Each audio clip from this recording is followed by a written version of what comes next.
primeiro mascote obscuro que eu vou mostrar aqui é uma raposa astuta que protagonizou jogos de plataforma. E não, eu não estou falando do Tails, e sim o Titus the Fox, o antigo representante da desenvolvedora Titus. A Titus, para quem não conhece ou não se lembra, foi a responsável por jogos como Lamborghini American Challenge, Incredible Crisis e até o Carmageddon 64. Uma desenvolvedora bem importante aí nos anos 90, mas esses jogos que eu citei aí são minoria. Grande parte dos projetos da Titus eram jogos terrivelmente ruins, inclusive ela é responsável pelo Superman 64, sim, o famoso jogo do Nintendo 64 que ninguém quis jogar.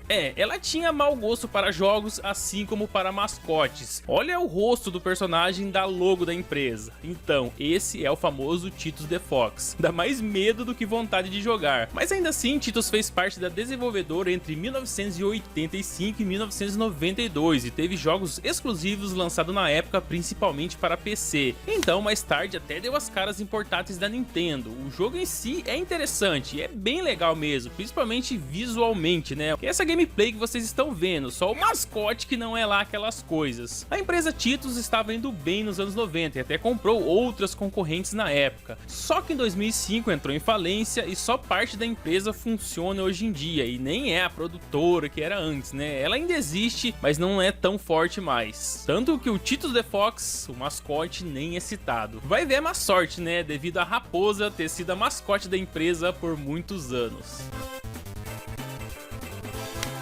Há muitas décadas atrás, uma das revistas que dominavam as bancas era a Nintendo Power. Tudo quanto era novidade no mundo dos games passava por ela, e devido à grande fama da revista, ela criou o seu próprio mascote, o Nester. Esse carinha já aparecia em quadrinhos da revista desde 1988, só que depois começou a aparecer em jogos como NES Play Action Football, Star Tropics e o próprio game, né? Seu próprio jogo, o obscuro Nester Funk Bowling. É funk, viu? Com Y. Esse jogo que eu estou mostrando aí pra vocês desde o começo. Porém, sua aparição mais intrigante, pelo menos na minha opinião, foi em Pilot Wings 64, e seria talvez a maior participação desse mascote, do mascote Nester, no mundo dos games.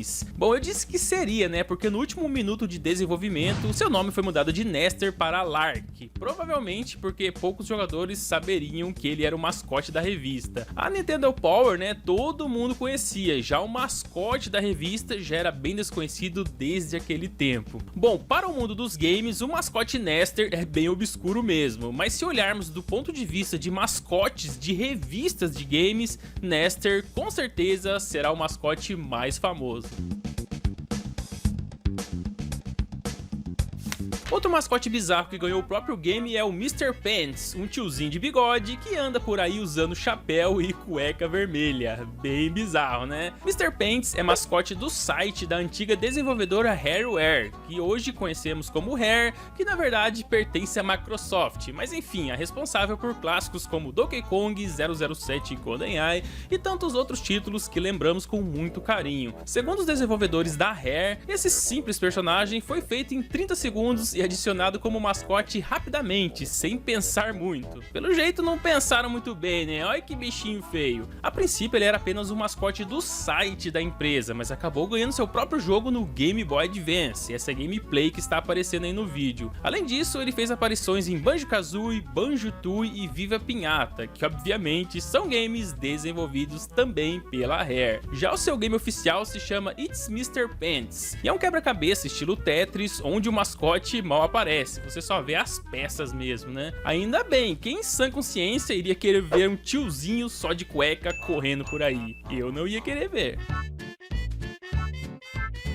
Agora eu vou falar de um mascote de jogos antigos da SEGA, e não, eu não estou falando do Alex Kidd, muito menos do Opa Opa. Na verdade, antes do Opa Opa, existiam dois mascotes que representaram a empresa, o Dr. Games e o Professor Azobin. Só que esses eram mascotes destinados principalmente a manuais do jogo e outras pequenas aparições. E mesmo tendo uma aparência bem simples, quase um desenho feito às pressas, Azobin teve seu próprio game e foi destaque no lançamento do SG-1000 japonês. SG-1000, pra quem não conhece, é como se fosse uma versão do Master System lá do Japão. Então, em cada manual, em cada propaganda ou em cada aparição desse console em alguma revista, o Professor Azobin estava lá. Eu vou estar lá. Mas por que então não ouvimos mais falar desse coelho perdido da Alice? Bom, foi tudo muito rápido. Em poucos anos, depois desse coelho feioso aí virar mascote, veio o Opa Opa, depois o Alex Kidd e logo em seguida o Sonic, quando o Mega Drive foi lançado em 1988. Aí o que todo mundo preferia, né? Um coelho com cara de maluco ou um ouriço super veloz que corre pelado de tênis por aí? Prefiro não comentar. Pois é, já faz mais de 30 anos que o Sonic é o mascote oficial da SEGA. Mas ainda assim, de vez ou outra, o Professor Azobin faz rápidas aparições até em jogos modernos. É, não precisava aparecer, né? Mas ele ainda dá as caras de vez em quando. Vocês se lembram da Data East? Não tô lembrado não. E agora? Presented by Data East. Agora vocês lembram, né? Então, essa desenvolvedora, apesar de não existir mais desde 2003, deixou seu legado no mundo dos games com muitos jogos famosos, e foram muitos títulos, muito mesmo, dezenas deles. E uma empresa desse porte não poderia existir sem um mascote bizarro para te representar, e a Data East escolheu o Karnov, um lutador super forte, careca, que enfrenta todo tipo de criaturas com seus poderes de lança-chamas. O cara batalha até com dinossauro, para você ter ideia.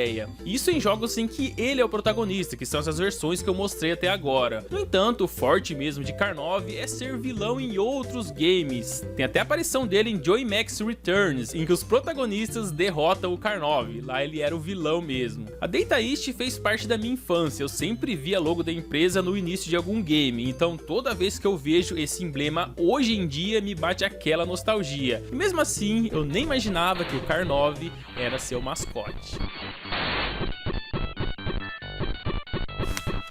E por último, um personagem super conhecido da era 8 bits, mas acredito que nem todo mundo sabe que ele era um mascote, o feioso Denoid, famoso pelo jogo Ionoid do Nintendinho. Esse personagem esquisito é o representante da Domino's Pizza, uma multinacional americana fundada em 1960 e que mantém pizzarias abertas 24 horas por dia até hoje, inclusive aqui no Brasil. E em 1980, aproveitando a onda de videogames, ela criou o Denoid, que segundo a empresa é um vilão que representa todas as dificuldades e desafios que os entregadores de pizza tinham para fazer as entregas ali, né, o mais rápido possível. Na história original do mascote, ele realmente odeia pizza. Pizza, pizza, pizza time. No entanto, em outras aparições e outros jogos do personagem, parece que Noid se desapegou à sua perseguição a entregadores de pizza e focou em outras prioridades. Por isso, até aparece em games como Crash Bandicoot e até num filme do Michael Jackson. Fama é o que não faltou para esse personagem. Faltou beleza, né? Mas fama ele tem de sobra. Aposto que todos aí se lembram dele por causa do jogo Ionoid de 1990. Nesse ano, a Capcom se reuniu com representantes da Domino's Pizza e lançaram um game que marcaria a infância de uma geração inteira. Mesmo ele sendo feio demais e odiando pizzas, Noid conseguiu seu espaço entre os inúmeros mascotes dos anos 90.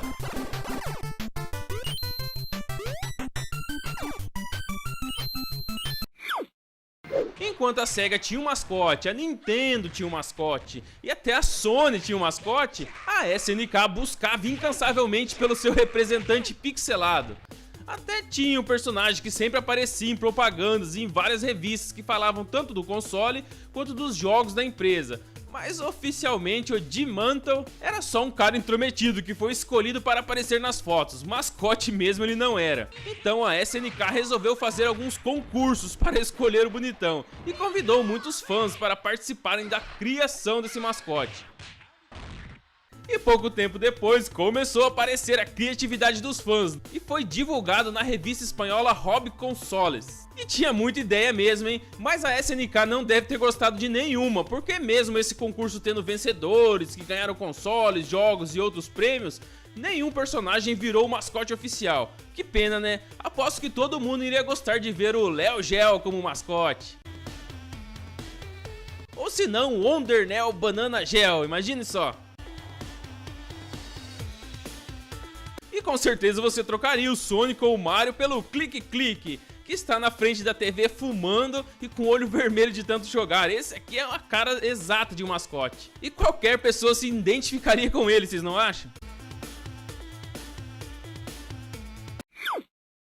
porque o console não ficou super famoso no mundo gamer que ele não tinha seu próprio mascote, já que todo mundo tinha um bicho feio para aparecer junto com o videogame, porque esse aqui também não teria. E pensando nisso, a Hudson Soft lançou o Bonk's Adventure, que começou a representar o TurboGrafx 16 pelo mundo afora, e foi pelo mundo afora mesmo, no mundo inteiro. Porque nos Estados Unidos ele se chamava Bonk, enquanto no Japão ele se chamava PC Genjin, e na Europa BC Kid. Esse personagem baixinho, careca e cabeçudo foi criado na época que os dinossauros eram febre, e os homens das cavernas eram considerados os melhores protagonistas para os games de plataforma. E no começo até vendeu bem, foi considerado um dos melhores jogos do videogame. Mas depois, com as atenções do mundo voltada para o Mega Drive e Super Nintendo, ninguém mais ligava para esse mascote aqui. Até que ele apareceu no Super Nintendo e no Game Boy, daí sim, né, foi um grande sucesso. Tanto que muitas pessoas começaram aí no mundo gamer através de Bonk's Adventure. Mas e você, já jogou esse game das antigas? Comenta aí.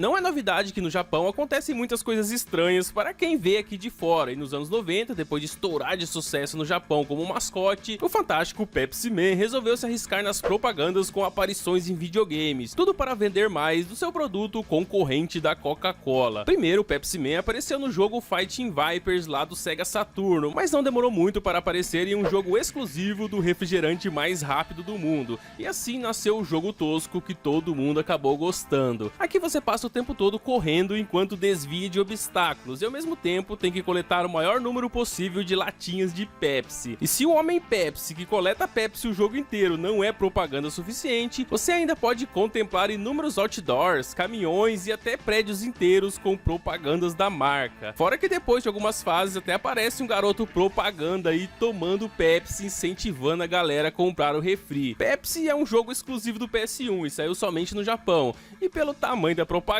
né, deve ter vendido muita Pepsi por lá.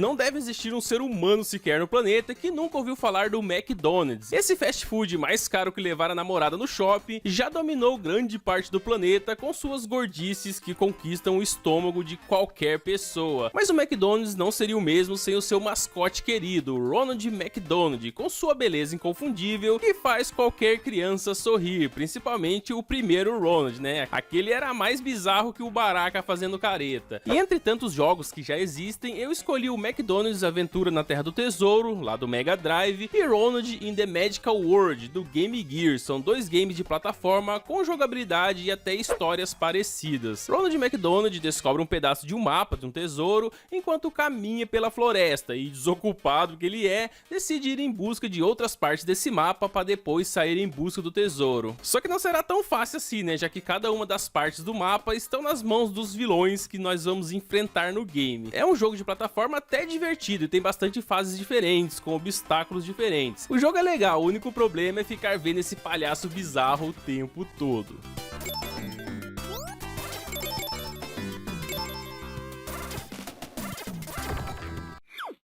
Quando eu era criança, enquanto eu comia aqueles salgadinhos com cheiro de chulé que vendia lá na venda do Seu Zé, quem tinha mais dinheiro podia comer um Cheetos e ostentar na escola. O Cheetos era muito bom e a empresa vendeu demais. Mas não contente com as vendas absurdas do produto, em 1993 apareceram alguns jogos com a Chester Cheetah, o mascote magrelo dos chips. E como grande parte dos jogos de 16 bits é de plataforma, cheio de obstáculos e chefes para matar no final, o destaque aqui mesmo é o protagonista cabeçudo que viaja pelos Estados Unidos consumindo Cheetos por onde passa. Aqui o objetivo é localizar partes de um mapa, mas também tem um número de Cheetos que devem ser comidos a todo momento. É propaganda em cima de propaganda do começo ao fim. Esse mascote é feio que dói, mas o jogo é muito bom, mesmo sendo pura propaganda de um produto.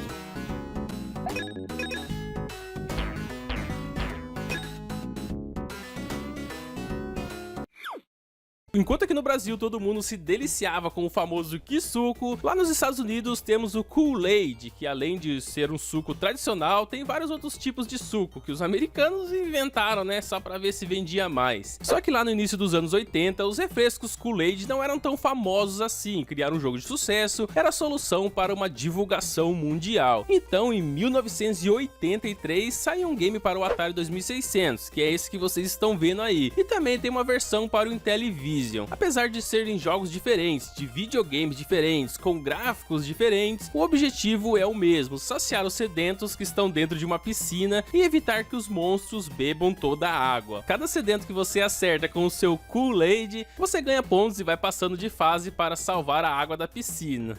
Eu sei, é bizarro, com um trocadilho estranho, até porque a água da piscina é bem suja, né? Ninguém vai ficar brigando um com o outro para salvar a água onde todo mundo esfregou o Kool-Aid. Mas enfim, antes de conhecer a história do game, eu até queria tomar esse suco, mas agora deu até um jeito ruim.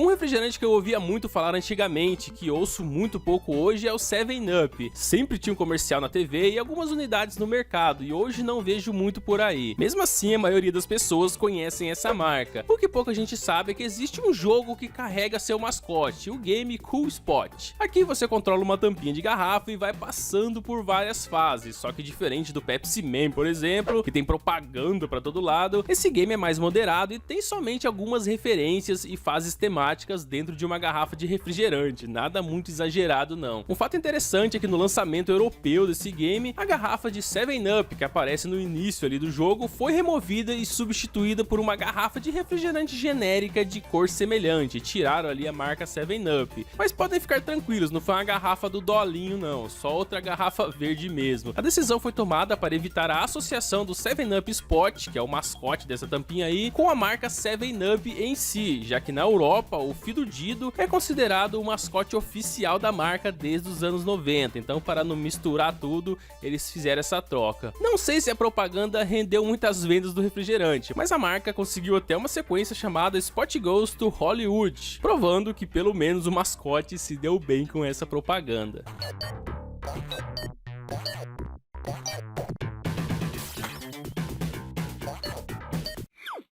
Na era 32 bits existiu o Amiga 32, também conhecido apenas como CD32, que em várias partes do mundo foi o primeiro videogame 32 bits lançado, inclusive aqui no Brasil. Ou você achou que só existiu o PS1? Aliás, eu já fiz vídeo aqui de 7 coisas sobre o Amiga, vou deixar o card no final do vídeo. Nesse console tem um jogo de plataforma chamado Zoo, onde o protagonista é forçado a pousar na Terra depois de alguns problemas técnicos. Mas o que isso tem a ver com o tema do vídeo? Também. Bom, esse jogo na verdade foi patrocinado pelos Pirulitos Chupa Chups, pois o próprio Amiga não tinha recursos financeiros para fazer um jogo que competisse com Mario e Sonic, por exemplo, que eram mascotes que estavam em alta. Então uniu-se o útil ao agradável, o jogo seria patrocinado pela marca desde que fizesse propaganda dos Pirulitos Chupa Chups e o resultado foi essa bagunça aí. No game o personagem quer alcançar o ranking ninja e para isso tem que passar por 7 terras batendo um chefe final em cada uma. E de vez em quando tem até um minigame de tiros e outras modalidades para dar uma variada no jogo e não ficar só pulando pra lá e pra cá. O game é legal, porém muito bagunçado, tem muitas coisas se misturando ali no cenário o tempo todo. Mesmo assim, Zou conseguiu ser bem jogado nos poucos Amiga 32 vendidos e ainda foi considerado o mascote do console. Como diz o ditado, propaganda é a alma do negócio.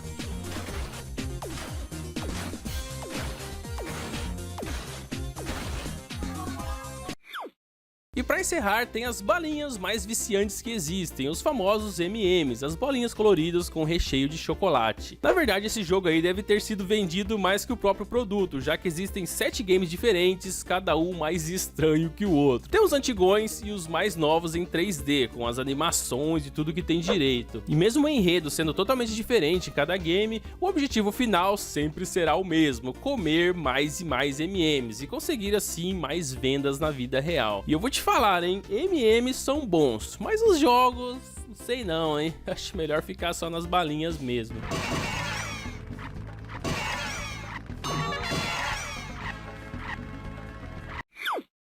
Inicialmente, Gex foi concebido como mascote da Crystal Dynamics e a intenção era rivalizar com outros personagens de plataforma imensamente populares. Principalmente, Gex queria rivalizar com Mario e Sonic the Hedgehog. E depois de 21 meses de produção, o primeiro jogo foi lançado em 1995 com críticas amplamente positivas e elogios especialmente direcionados ali às habilidades únicas da plataforma de Gex. Também, né, que outro personagem anda como uma lagartixa. E a versão do 3DO, né, a original, até conseguiu vender mais de 1 milhão de cópias, tornando um dos jogos mais vendidos do sistema. E mesmo com o grande sucesso dos anos 90, somando o primeiro, segundo e terceiro jogo, Gex ainda perdeu seu posto de mascote da desenvolvedora. Até porque competir com Mario e Sonic não é fácil, né, tanto que ninguém conseguiu até hoje. Para o personagem Gex, ser mascote, nem que for por um curto período de tempo, já é melhor que a maioria dos mascotes anônimos, né, que tentaram a sorte nos anos 90. Pelo menos podemos considerar que ela é a melhor lagartixa do mundo dos games.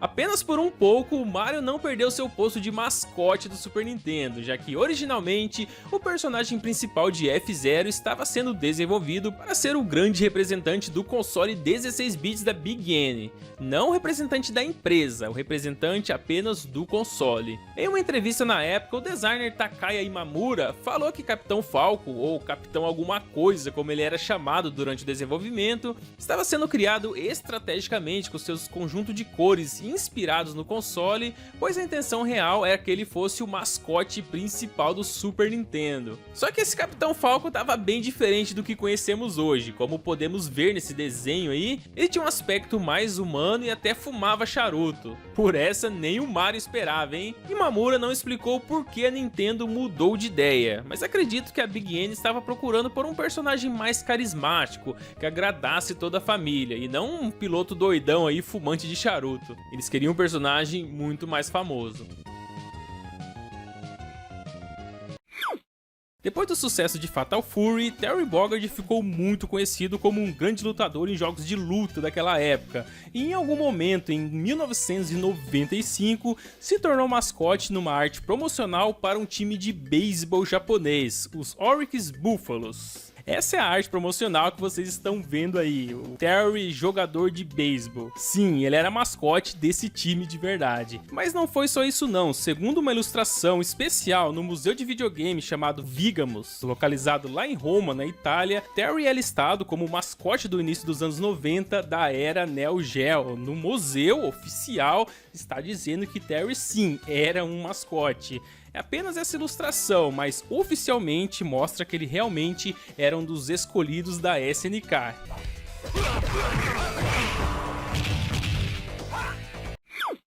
Bom, o protagonista de Capitão Comando é uma mistura do Robocop com o Giban lá dos anos 90, que passava na Rede Manchete. No entanto, suas origens de criação são bem diferentes disso. Inicialmente, Capitão Comando era um tipo de mascote da Capcom, e nas embalagens e nos manuais de muitos dos títulos da desenvolvedora, lançado para o NES da América do Norte entre 1986 e 1989, esse mascote estava lá, só que poucas pessoas sabiam. Jogos como Ghosts and Goblins, Mega Man, Gunsmoke e vários outros lançados como parte do Capitão Comando Challenge Series apresentavam um desenho do Capitão Comando no verso da embalagem. Não é esse Capitão Comando que nós conhecemos hoje em dia, era uma versão, a primeira versão dele, né, criada pela Capcom, e retratava como um herói espacial futurista. E nesse game, todo o manual de instrução apresentava uma mensagem especial do capitão dirigida ao dono do jogo, parabenizando ali o jogador por adquirir um dos produtos da Capcom. Era um Capitão Comando protótipo, vamos dizer assim, mas sua aparência foi evoluindo ao longo dos anos,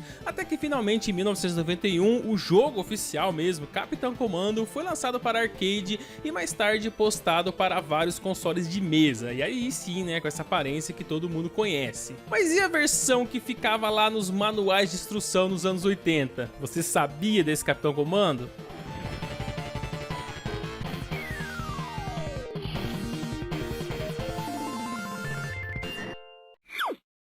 O primeiro mascote que não decolou no mundo dos games é o Blinks, um gato bem estranho que anda por aí com uma arma, tipo aquela que o Mario usa em Mario Sunshine.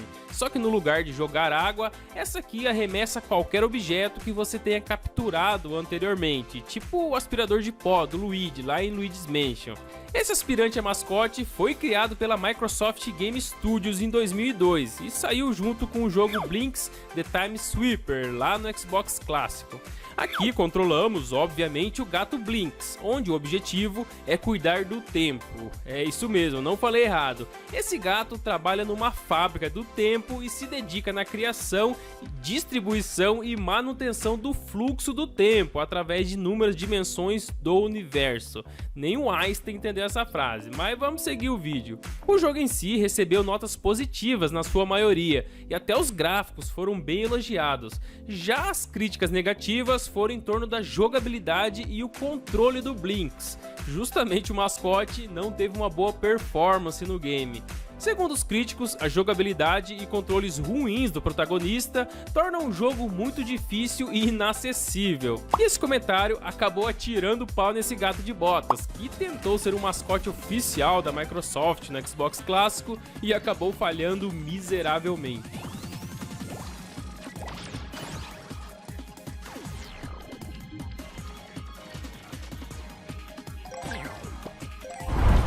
Em 1998, um personagem nada convencional que tentava ser um mascote era o Glover, que é isso mesmo que vocês estão vendo, uma luva que anda, fala e pula plataformas. Falando assim em voz alta, chega a ser bizarro. A principal história do game é que um mago super poderoso acabou exagerando em um dos seus feitiços e causou uma grande explosão que resultou na criação de duas luvas ambulantes.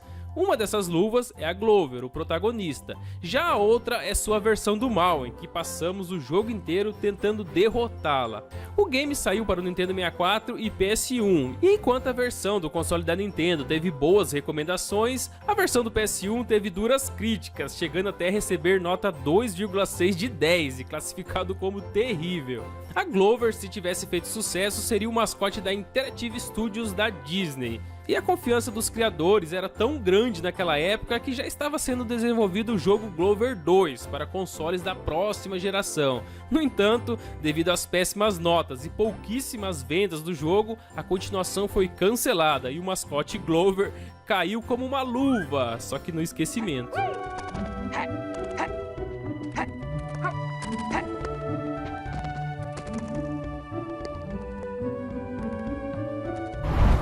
O próximo personagem da lista, apesar de ter recebido mais de um jogo bom, não conseguiu engrenar no mundo dos mascotes. O jogo ficou famoso, mas essa história de mascote não colou não. Antes da desenvolvedora Core Design introduzir a Lara Croft nos games em 1996 e explodir de sucesso, a empresa criou Chucky Rock, que apareceria em 2 jogos em vários consoles no início dos anos 90. Aqui, Chucky Rock é um homem das cavernas que teve sua esposa sequestrada logo no início do game, e a sua missão é resgatar a moça durante os 5 estágios e no final dar uma lição bem dada no vilão. O jogo recebeu notas positivas e Chucky Rock acabou representando a Core Design por um tempo, e até ganhou alguns gibis britânicos naquela época. O que ele não esperava era o aparecimento da Lara Croft. Essa mocinha com seus polígonos avantajados destruiu muitos corações e muitos mascotes ao longo da sua carreira. Mas também, escolher entre um personagem todo esquisito, sem camisa e das cavernas, e uma mocinha toda bonitona como a Lara Croft, com certeza eu escolho a Larinha. Mas não tira o mérito do jogo Chucky Rock. Se você não jogou, jogue, pois é muito bom mesmo.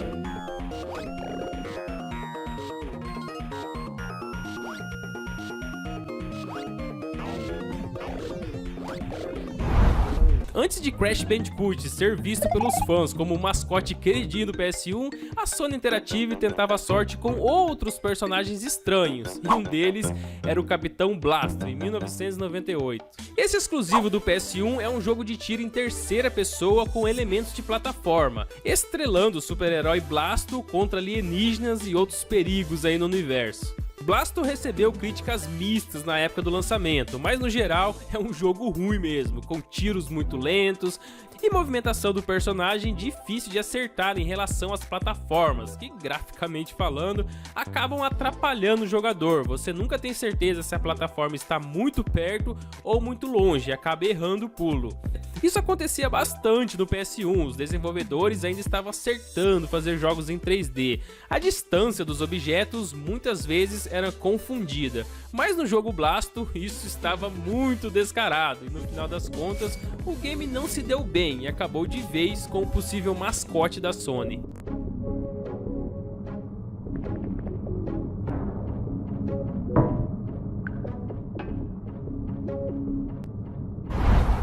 O Super Nintendo recebeu um personagem em 1993 que também tentava ser um grande mascote, o Rocky Rodent, que representaria a empresa Iron America. Dentro do jogo, Rocky Rodent tenta resgatar a filha do dono de um restaurante que havia sido sequestrada pela máfia e tal. Mas Rocky não é um policial nem nada disso, ele só aceitou essa missão pois o dono do restaurante lhe prometeu muita comida caso ele resgatasse e trouxesse a filha em segurança.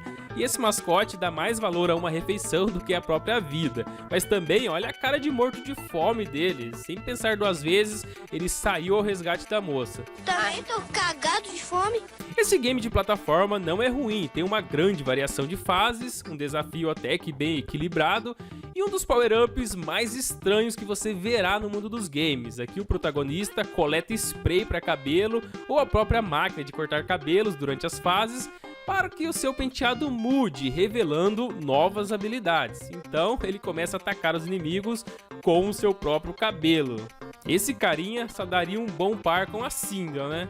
Apesar de ter uma proposta até legal, Rocky Rodent só saiu mesmo no console 16 bits da Nintendo e hoje em dia ele é só um mascote que caiu no esquecimento.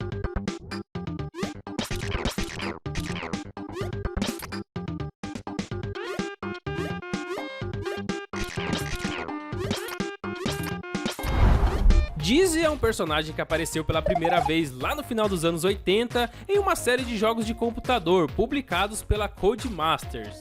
A série Dizzy foi uma das marcas europeias mais bem sucedidas no final daquela década, só não fez sucesso mesmo como mascote. Dentro do jogo, em vez de saltar no modo convencional, como um jogo de plataforma deve ser, esse ovo dava cambalhotas e rolava pela paisagem. Pois é, esse personagem é um ovo mesmo. A maioria dos jogos da série tinham ênfase nos quebra-cabeças, misturado com as plataformas impossíveis, já que a jogabilidade não ajudava muito.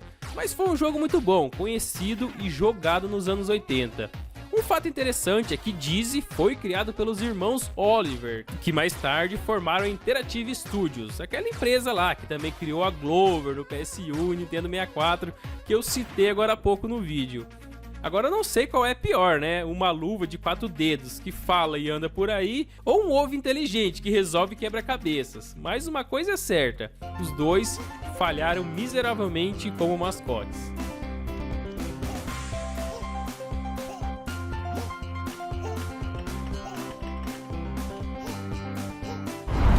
E o último mascote que falhou no vídeo de hoje, e mais uma vez no Xbox clássico, é o Voodoo Vines, que é um personagem criado em 2003 na tentativa de se tornar o mascote oficial da Microsoft Game Studios.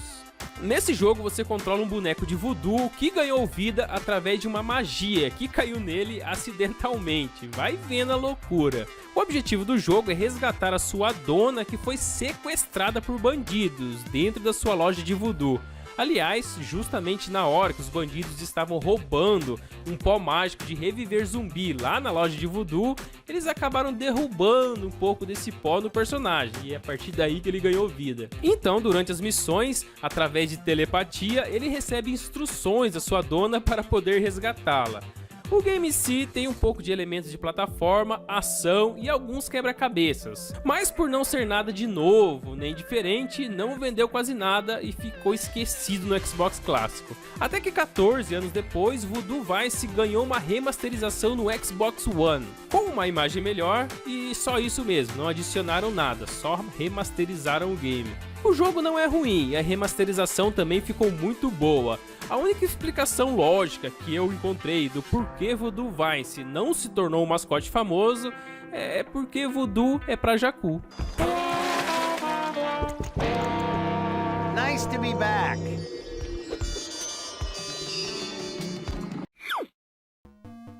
Com certeza James Bond foi uma ideia estranha aí por parte da EA Games. Um peixe super espião que protegia os mares de um vilão poluidor. Bom, muitos mascotes das antigas tentavam aí copiar ideias principalmente do Sonic, devido à sua popularidade na época, mas infelizmente nem todos tinham a mesma sutileza do nosso ouriço azul, e James Bond, né, não foi uma exceção. Mas o curioso é que nas continuações de James Bond, os produtores meio que desistiram da ideia de um herói ecológico, aquela parafernália toda. Então James Bond 2, codename Robocod, trocou o oceano poluído por uma história simples de resgatar o Papai Noel. Apesar de ter tido várias continuações e até ter sobrevivido por um tempo considerável, o pobre James Bond se esbarrou no problema simples, a falta de carisma. Porque ele não é um personagem extremamente memorável e muito menos carismático, né? E talvez por conta disso ele foi pro limbo dos mascotes. Pelo menos até 2013, em que houve uma tentativa aí de ressuscitar o finado James Bond, através da empresa Kickstarter. Mas infelizmente foi um fracasso total. Então, se o mascote já estava ruim lá nas antigas, agora então com a rejeição do público, ficou provado que ele está pior ainda. Ninguém pode realmente culpar a Visual Concepts por tentar fazer algo diferente. Lester the Unlikely, ou Lester o Improvável, é um personagem como a descrição do jogo informa. Um nerd meio geek, meio dorminhoco em suas desventuras em uma ilha deserta. Bom, pra começar, o que o nerd dorminhoco foi aprontar lá numa ilha deserta? Mas beleza. Lester, como todo bom nerd das antigas, é um personagem assustado e covarde e não sabe lutar e nem pular. O diferencial do jogo seria esse: em vez de um herói valente, teríamos um herói medroso que se machuca com praticamente tudo. Essa era a ideia principal para que o game desse certo, mas né, não deu. Lester the Unlikely não é um jogo intuitivo, ou seja, você praticamente não sabe o que vai acontecer com o personagem. Ele se machuca com tudo ao seu redor, até se pular aí muito alto o bonitão já leva dano. Então você tem que descer com cuidado, andar com cuidado e tal, para que isso não aconteça, então o jogo fica lento e chato. E pior ainda, Lester reage sozinho a diferentes situações. Por exemplo, quando você está com medo de alguns inimigos, ele sai correndo sozinho. E o jogo não te deixa fazer nada, não te deixa dar nenhum comando, ele só deixa mesmo você assistir o bunda mole morrer aí na sua frente. Bom, são essas palhaçadas e muitos outros detalhes que deixam o jogo injusto e irritante. E por isso, né, ele se tornou forte candidato a um dos piores mascotes das antigas.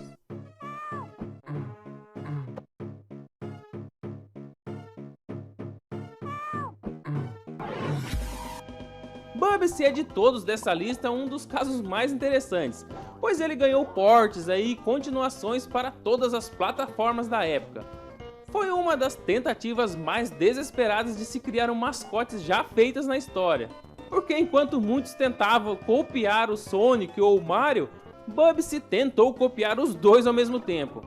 Os jogos deles usavam bastante pulos e exploração que fizeram a fama do Mario, e ao mesmo tempo usava a velocidade do Sonic. E não por coincidência, Bubsy também tinha uma personalidade sabichona, tipo do ouriço azul.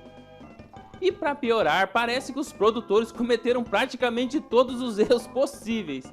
A começar por se preocupar demais em fazer um personagem ter sucesso, mas não se preocupar em criar bons jogos com o personagem. Mario e Sonic fizeram sucesso também pelo seu carisma, mas principalmente porque seus jogos eram revolucionários. E Bubsy nunca teve a sorte de estrear um jogo bom. Na verdade, os jogos iam de ruim para péssimo, desde a jogabilidade estranha, que a maioria das vezes eram simplesmente injusta com o jogador, até finalmente chegarmos em Bubsy 3D para PlayStation, que muitos jogadores consideram um dos piores jogos já feitos na história, e acabou de vez com a carreira do mascote, que aliás é bem irritante, né? Além de ter um design terrível. O jogo até chegou a ganhar um piloto de um desenho nunca lançado, ainda bem, né? Mas o desenho tinha uma história totalmente direcionada a crianças, mas tentavam tanto produzir um protagonista maneiro que acabaram tornando ele um completo babaca cínico, que ficou marcado para sempre entre os gamers das antigas, mas pelos piores motivos possíveis, né? Fazer o quê? Bora pro próximo.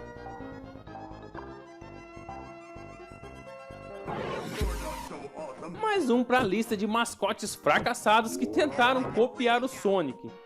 Em 1993, tivemos a desonra de conhecer um dos clones mais vergonhosos. Awesome Possum é visto como um dos piores jogos do Mega Drive.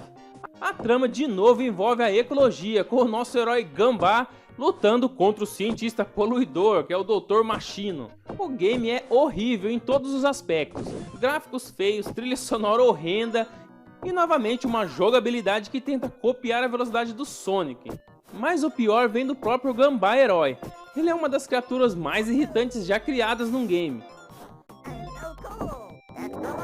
Porque ele sempre tá falando e não cala a boca de jeito nenhum. Se você pegar um item, andar, dar um pulo grande, ele já sai gritando e resmungando sozinho. Ainda bem que no jogo tem uma opção de desligar os diálogos. Daí dá até um certo alívio nos ouvidos. Mas mesmo assim o candidato a mascote aí não melhoraria muita coisa. Mas o pior mesmo ainda estava por vir.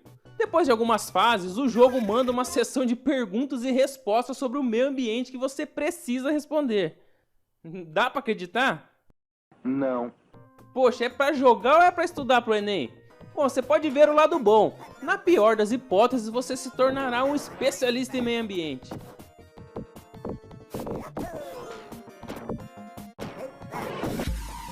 Em 1991, a picareta Active Enterprises lançou um jogo não licenciado para o NES, o Action 52, que é até hoje tido como um dos piores games de todos os tempos.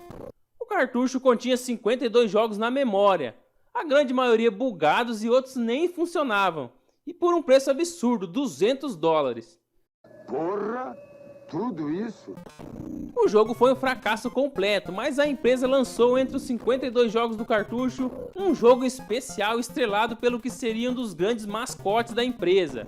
E eles garantiram que seria o novo hit do momento, os Cheetah-Man. 3 guepardos transformados em guerreiros do karatê para defender as florestas. Os planos da empresa eram ambiciosos mesmo. A intenção deles era criar o próprio console, um desenho animado de Cheetah-Man, uma linha de brinquedos que inclusive foram prometidos no manual do jogo, mas nunca foram lançados. O engraçado é que mesmo o jogo sendo massacrado pela crítica e pelo público, esses planos absurdos continuaram até a empresa chegar a declarar falência em 1993. O game, como todos os outros no Action 52, era uma bagunça, praticamente injogável, mas que no final até ganhou uma continuação que nunca foi lançada oficialmente, e ficou famosa por simplesmente não ter um final.